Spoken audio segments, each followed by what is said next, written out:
Yeah. Woo! Welcome to Serpentine Speaks. Yeah, I'm Mike. And on Mike Media Incorporated, returning guest, TJ Chirish. I said it right, not Chirish. Yep. Chirish is in the cut. Thank you for coming on the show No once problem, man. again. And I feel like we can relate to each other on some more like human levels at this point in our lives, because we're both at similar points in our lives, because we're better than how we used to be in some other shit, Oh, yeah. some other aspects. If you want to talk about it, we can talk about it. If we don't want to talk about it, then we don't have to talk about it. But let's start off talking about music. But we're relating, and that's why we're doing this, because like we had some good conversations and shit catching up. And to talk about how you got into drum and bass and what can we can expect from that new project you're working on. Yeah, so my roommate from a while ago got me into drum and bass. I always was a fan of drum and bass in general, but like I really started getting into jungle a lot with I went to like some shows out in Detroit, and then there was like some local artists that did like drum and bass and stuff like that. And it was just really hype. I just really fucked with the scene of in Detroit with jungle and stuff like that. And yeah, one of my favorite artists in general, Shy FX, really dope drum bass artist, and Benny Page. They make kind of like super stoner music, but like it's really hype. Yeah. So sample they would sample some of their favorite like reggae artists, and then just make, instead of like a chill like reggae song, it'll just become like this fucking crazy drum and bass jungle like Yeah. um jungle beat basically. And it's just like insane rave music that I really dig. And then I into it, and I made like some remixes in the past. They're like, to me they're a little cringy, but they're still really good. One of them was Ja Frozen. He made like a song, and then I remixed his song, and it blew up a little bit. And then there's another one that I remix another artist that basically was really he's really fucking dope too. I'm kind of blanking a little bit on Nah, that it's cool. It's cool. It's totally cool. But I got a one, question about that but it's though. Like, nah, you go. You go. yeah. Give me a second. I'm blanking out a little You bit. need to know. King Moss, yeah. Yeah. So King Moss's Age of Knowledge, and I made a drum and bass remix of that. And then there's Ja Frozen, Fly Like Birds, which blew up a little bit. Um, that's got like a few thousand plays and shit like that. Yeah. And yeah, Nego Heights, Feeling Like a Lion was a good one too. That one didn't really blow up, but it's still a good one to listen to if you guys ever have a chance to go on my SoundCloud and peep it out. Link But in the yeah, description. yeah, it's just like early kind of drum and bass kind of stuff for me, but it's still like there's still good tracks, you know what I mean? They still like can get you hype and work it out. I got a bigger tape in the works. It's called Jungle Jit, which is a fusion of jungle, drum and bass, and like ghetto tech, kind of like DJ Assault kind of stuff, What is And ghetto tech? well, ghetto tech and it's basically ghetto tech is like jit music, which is is a Midwest thing. It's like a fusion of it's like early ghetto fucking dance music. Like fucking DJ Assault is a good ghetto tech artist, and he's from Detroit and or in the Michigan area. but he like he made like some amazing tracks like Sex on the Beach, and it's like, yeah, sex on the beach. Dun-dun-dun-dun. Yeah. Just like a good fucking track. It's just like a hype track, and then he makes some pretty vulgar fucking beats that are really fucking hype, and people get down to it. And a lot of people like, you know how Memphis has juking, but basically it's just like a Midwest version of juking. You know what I mean? Yeah, they get tile dancing. Yeah. So it's like, yeah, like street dancing basically. It's and like that culture was really fucking dope in my opinion. Like it's an amazing, like it's a bunch of club music for the hood basically, and it was just like mind blowing when I grew up. Just seeing a bunch of people like DJ Assault. I had the privilege to peep out DJ Assault early in my childhood, and yeah, there's a lot of booty popping and a lot of fun, you know. So Seems like quite the yeah, scene over there. yeah, man. And then in Chicago, there's this DJ that passed away, but DJ Rashad. He was he made like a really amazing kind of music too, man. And that's Chicago jit, which is different from Detroit jit, but they're basically the same shit. There's just like different styles of music, basically. Yeah. Like you can hear the difference when you listen to DJ Assault or like DJ Rashad or Tech Life or whatever. So you'll hear the difference. It's like it's really distinct kind of sounds difference for sure, but the dancing is still the same. It's just people just dancing really fucking fast and shit like that. A Yeah. lot of good footwork for sure. Um, I have a question. If you know an artist from that area, his name is Mr. Fix Your Mind to Die. Are you a fan of him, or do you know about him? Because he's from the Detroit I area. actually don't. I actually don't. Yeah, well, he's from that area, and he's kind of like he talks. He wasn't talking about some other shit, but he's says there's like a really good like noise scene near him too. There's a lot of like cool shit in Detroit, and it's like there's so much good music that have been like consistently coming out from like the Michigan area for like the Yeah. longest fucking time, and it's like it's one of like I can't say that about living in fucking Delaware that we have that at all, but it's just cool to see that like Detroit's like always had each genre has always been popping. You know what I mean? Like most Oh genres yeah. in Detroit and the Michigan area have always been fucking popping. Like you got the OG horrorcore, you know, from the '90s and shit, and then you got all of this stuff you're talking about, and then you got, you know, the Jay Dilla shit. Now you got the fucking 180 BPM piano trap shit that's popping off. Shit. Yeah, yeah.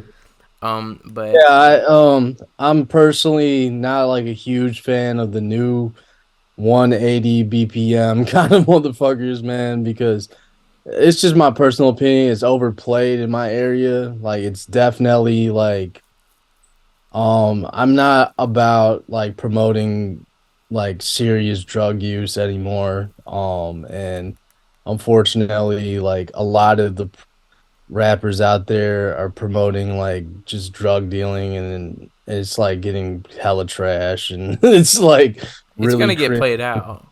Yeah, it's played out for sure in my opinion, but at the same time, I can't control the whole situation. If that's what kids find popular, that's what it is. You know what I mean? Yeah, I mean that shit will damage and kind of distort someone's reality. I fell victim to that. I Yeah. definitely fell victim to that. That's why I went through the struggle I went through. It's probably not just that. Obviously, 100 different life traumatic factors that caused whatever happened to happen. But I would say that the glamorization of self-destructive behaviors can be the cherry on top of an already fucked up life to make you do more fucked up shit. You know what I Right. mean? I'm just kind of accepting it is what it is. You know what I mean? That's all you can But do. I don't have to like live that lifestyle anymore. I was like stuck in it for a very long time in a delusion, you know? So, Yeah. Yeah, bro. That's just how it is sometimes, but we're here, we're growing. You know what I mean? And another person who's kind of on the same journey that we're on is Ziploc. Talk about what you got working on with Ziploc. Yeah, so me and him, he randomly sends me vocals sometimes. Like I've been looking for artists in general and please people. If you're a rapper and you want like to be on like a drum and bass kind of beat, just send me some vocals. Like it is very crucial that I try to collaborate with different artists and I'm trying to do that. But Ziploc, a prime example of a really dope MC and that went through like struggles in his life. He sent me some vocals and then I was like, yeah, man, I'm gonna make like some techno kind of drum and bass kind of vibes to this and see how it goes. And I'm probably gonna include it on the Jungle Gyp tape. If Hell people yeah. listen to it, it's on his channel, it's on Ziploc Fresher's SoundCloud. It's I'm pretty proud of it too because I recently got like a new melody maker called Captain Chords, which is something that really elevated my melody making skills for sure. So how does it Because work? so it automatically gives you the best notes or the good notes, and then it can be like chords or it could be a melody maker, and then it already makes a melody for you on the right notes, and then you can change it up. So Captain Chords was a amazing program that I highly recommend for producers that have struggled to make melodies and chords. It automatically makes you a melody, and then you can edit the melody however you want, and then it shows you which chords or which like notes in general will fit well with that chord or melody. Yeah. Yeah. And I've been using that and with the Ziploc track, with our track in general, like I just made like a funky melody that went with like the techno vibe of the whole track and it just sounded really good in general. So I gotta chop and screw this. I'm a fucking. Oh shit! Is that a bug? No.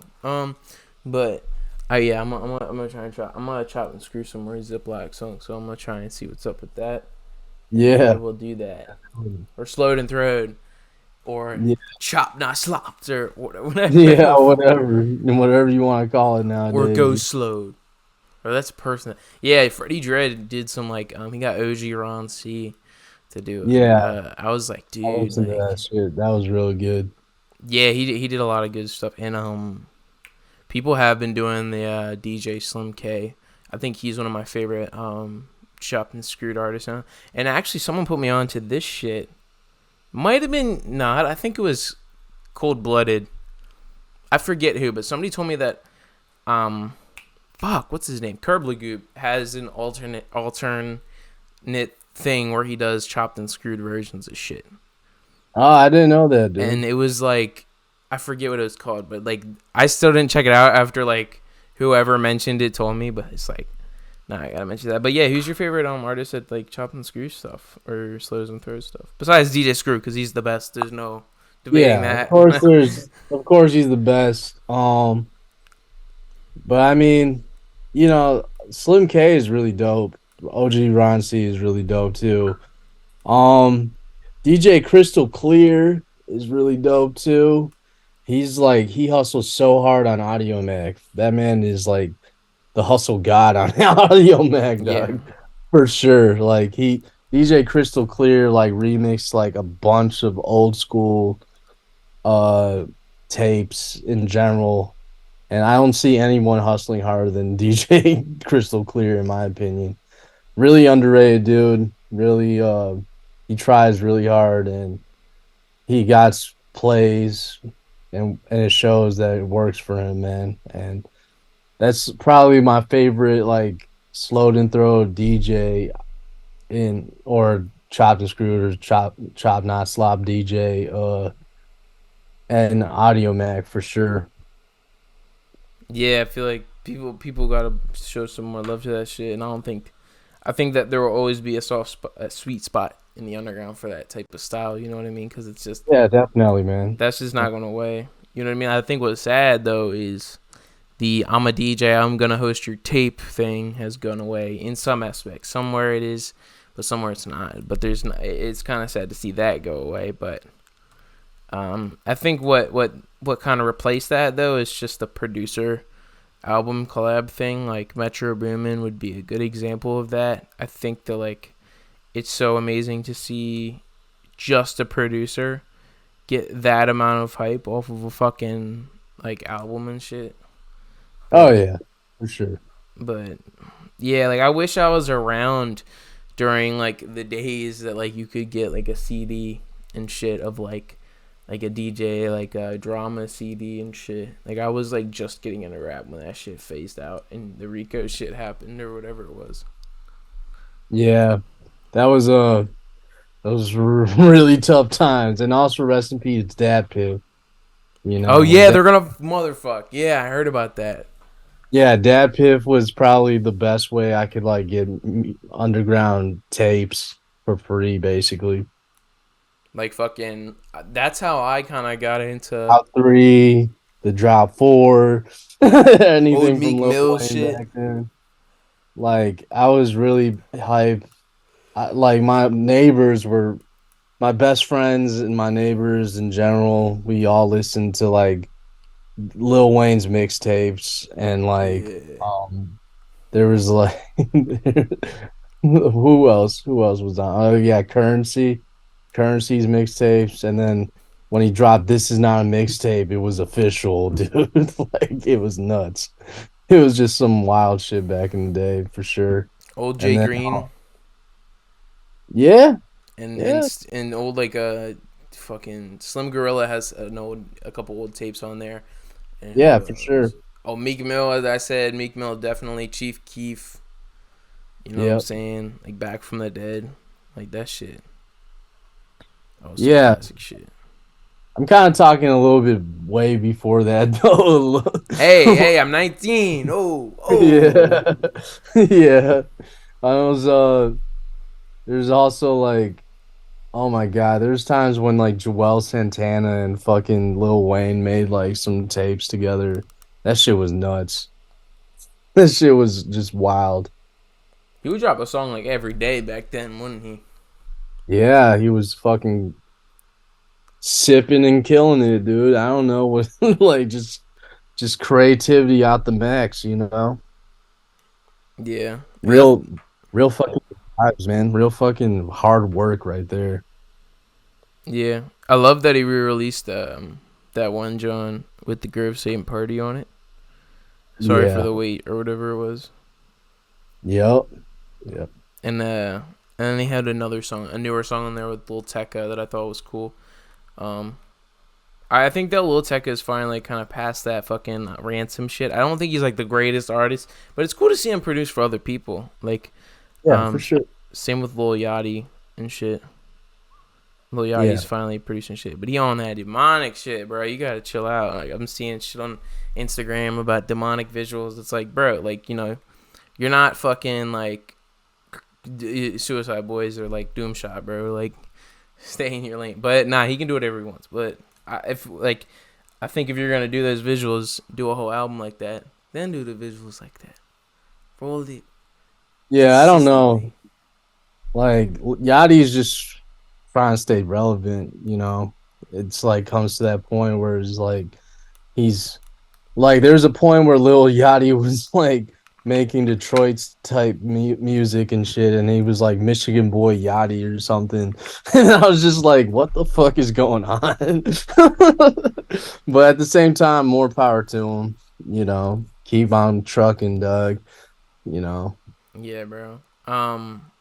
What went into like Jungle Space Mission and like how like what could you say about how you made that and what you were trying to like put out with that, like the sound and stuff like that? Yeah, that one was more that one I was pretty proud of that one because like I didn't sample anything. It was just all Captain Chord melodies Yeah. and that one was like chords and just melodies and just like some wild shit, and it just sounded really good.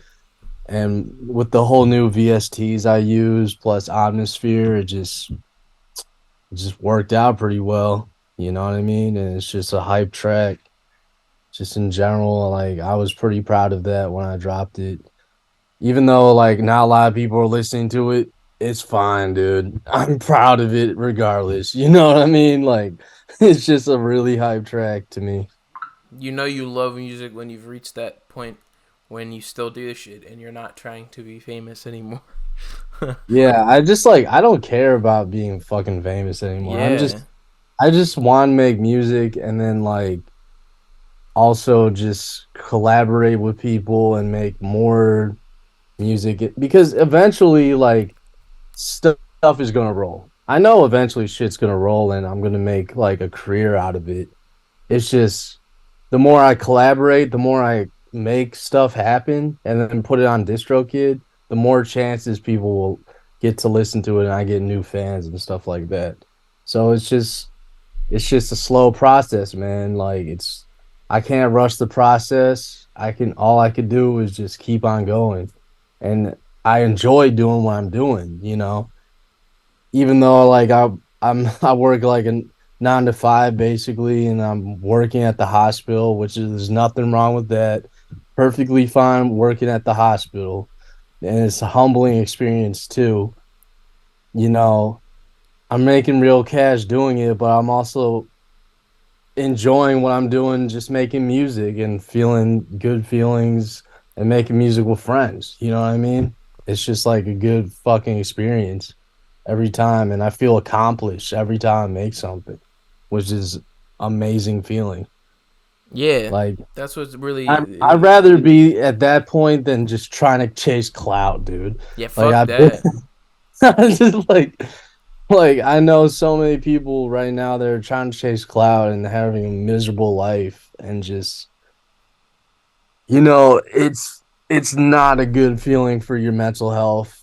You just gotta just keep on going, but at the same time, just enjoy what you're doing, you know. And that's what I would say about even the people that do become like famous and shit. Um Mhm. like even in this underground scene, I mean, you look at someone that wouldn't like when we were first kind of talking wasn't that big, and shit like that. I think because we were kind of talking. I forget when, like early 2022, like late 2021. I remember it was like late 2021 because I heard about you through Ziploc and there was like some songs that dropped around then. But Sempra was really small back then. You know what I mean? But he became so famous not off of really any features. Like he doesn't really have a big like profile feature. He did it all alone just because he makes good music. So like he only, I mean, you could call it Jay Green and like Sinister at like a big feature, but they're not really like, they're underground people still. You know what I mean? So like it's possible to get pretty big just off of your own shit. But even then, like I don't. I mean, you know, I knew him. I interview him. I know him. I talk to him every now and then still. But like he was purely just, he was a film school graduate. You know what I mean? Like Yeah. he's a smart dude, and he just liked doing what he was doing. You know what I mean? Yep. And he consistently dropped good shit with good people, and he enjoyed it.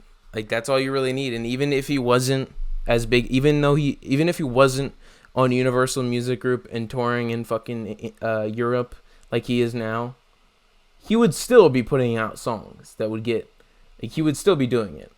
And that's why I love this shit, because I've gone past that point where like, it's not that I'm putting out bullshit, but if I make a beat and I think it sounds good, I'm just gonna drop it right there, and I don't give a fuck because I like the beat. I'm not gonna try and push it like it's some like the best beat ever made. Like it's just a beat, and I want people to hear it Right. because I like it. Yep, exactly. I feel that 100%, dude. Like I just enjoy making music so much. It's my therapy. It's my way of like coping with life. I've been doing it for so long in general too. Like I started when I was in high school and like back then I was like I thought I was gonna be famous or I thought I was gonna be something somewhere or some shit. And then like when the satisfaction didn't happen, I turned to drugs, and that didn't help out at all. Yeah. But I still consistently dropped music, which was a good thing. I'd had like a little bit of clout when SoundCloud was just popping. It was just like people would listen to anything basically back then on SoundCloud. So it was cool. I mean, I wish I still had my own SoundCloud. My old SoundCloud, like I had some old music on there and it's really good. Like back in the day I was rapping and I had like some good fucking songs that were really heartfelt, and they were just good songs. They just sounded good and it worked out pretty well, but you know, it is what it is. Like it is what it is, man. But yeah, I mean, in general, I'm just happy and content of where I'm at today. I just personally believe that I can accomplish anything now that I'm sober, for sure.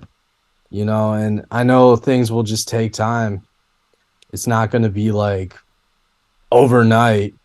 It's just going to be, I feel like the whole slow grind thing is just motivation in a way. Yeah. Like it's just like the best way to attract people towards you is just the slow grind instead of like this fast paced like instant gratification shit. Yeah, fuck that. Like I'm 9 months, like to the day, and like it every week is this new different journey. Cause like each week just changes everything somehow, and ever Yeah. since then it's like my expectations of how shit would go. A lot of it was like how I thought it was gonna be because I wanted it. First off, if you're gonna succeed in this journey of being better with your mental health and sobriety, it's like you gotta know exactly what you want and you gotta set a game plan. You know what I Hmm. mean? But the way things went down, while still having a positive result, were not the same throughout it at all. Yeah. And that's what made it so good, is because even though when shit would change, when we'd go down a different road, I still knew how to handle it. You know what I mean? Like Yeah. like that's what's gonna happen though. And what's happened for me is like shit doesn't go the way it goes. You just gotta handle it the way it is, because that's what Yeah. caused a lot of the problems to begin with. His shit wouldn't go my way, and I wouldn't handle it the right way. You know what I mean? So like the main goal for me is just to make a living off of music, and I know eventually it'll happen, just not now. Yeah, Yeah. yeah, bro. That's Like, just how it has to who be. knows though, Doug? It could blow up overnight, Doug. Dead, Dead. bread, bro, bread. I don't fucking know what I'm talking about. You don't burn. Nah, yeah. You don't burn, You Doug. don't burn, dude. I forget where that's from. Oh, fucking sweet. Fuck. What's it called? Real Life of Simi Valley. Right, yeah. That shit was so funny, bro. Yeah. You got a staring problem, fella? He's talking to the kid, bro. That shit. What's your favorite sitcom TV show? Let's talk about that. No, we're talking Okay. about shows. Shows. So I got my brother into The Wire. Fuck yes! I did not think you were gonna fucking say. I thought you were gonna say like Seinfeld. Love Seinfeld. Seinfeld's the best. But the fucking Wire, dude. Thank you. Holy shit. Rest in peace, The Lance Wire. Reddick. Yeah, man, The Wire is just such a fucking good show. Oh my god. Like the I Omar's said coming. like all the sketch files tape, I sampled a lot of The Wire on that one. Like Omar in the beginning just whistling and shit. Do, do, do, do, do, do, do, do, do, do. Yeah, that shit. And he's dead Yeah, too. How the fuck are? Why is everyone from The Wire dead, bro? I don't know, man. Last time I checked, like Omar, I can't remember my man's real name. I'm like, look, Michael Michael Williams. Michael Michael K. Williams. Williams, yeah. Michael K. Williams. Yeah. Michael K. Williams. Last time I checked on him, like he was like doing, he was interviewing or like had the TV show about the black market. So like, who knows, dude? He Probably died. interviewed the wrong person or something. Who knows? I forget how he died though. Me too. Like, I don't know if it was suicide or drug use, I think it but was fentanyl. yeah. But just in general, like that's just the reality of how bad shit can get, man. Like you can fucking sniff the wrong line and you fucking die. Yeah. Well, It's that's why so like fucking common now. even if you do like smoke weed or do like mushrooms and shit, which I don't advise. You know what I mean? To the listener audience, I suggest you chill the fuck out and get a job. Right. But if you do shit that's like made by like a company that's approved by FDA that's like regulated, aka dispensary. But don't But if you do it, you gotta do it safe because that shit can really like shit. Don't buy anything from the street. We gotta not support that. You know what I mean? Like nothing. You know what I mean? Shit should be honestly. I think shit should be regulated. I think that Oh, yeah. anything that somebody consumes, a fucking piece of gum, you know what I'm saying? A fucking, you know what I mean? Everything should, like, something that someone eats should be regulated. You know what I mean? To a degree. Like, to down to the seed that it's planted in. You know what I mean?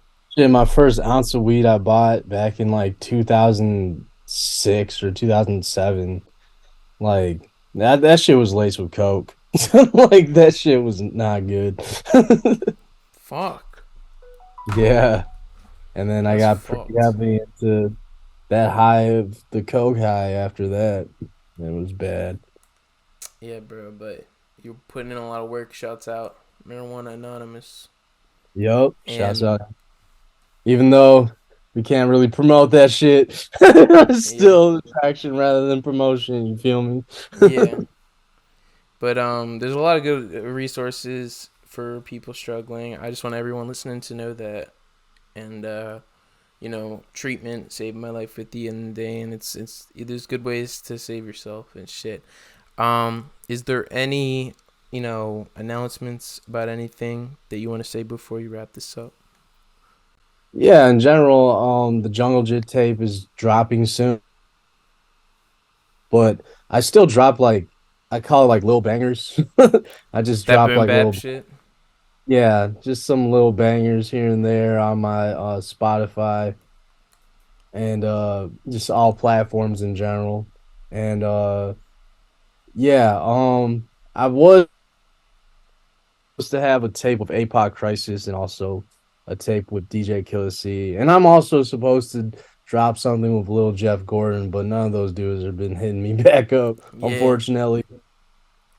I really wanted to work with those dudes, but it is what it is. You feel me? yeah, They got some bigger plans going for them or some shit. I don't know. I'm not like a big guy in the room, so it is what it is. yeah. No, it makes sense. Like just people be hella busy and shit, but you That'd be know. held. The supporters of this podcast can definitely follow you on Instagram in case those shits do come out, and especially link in the description to your SoundCloud for when Jungle Jit drops. And thank you for coming on the show, bro. I really appreciated this. Yeah, no problem, Mike. I appreciate you, dog. I'm gonna call you after this is done, so just I'm a what I'm saying, but link in the description. Check out Jungle Jit, some new drum and bass, some new wild ass shit coming from DJ Chirish734. That's the right number. Oh, baby. Yeah. Let's get it. 734 in the cut. Peace out. Peace.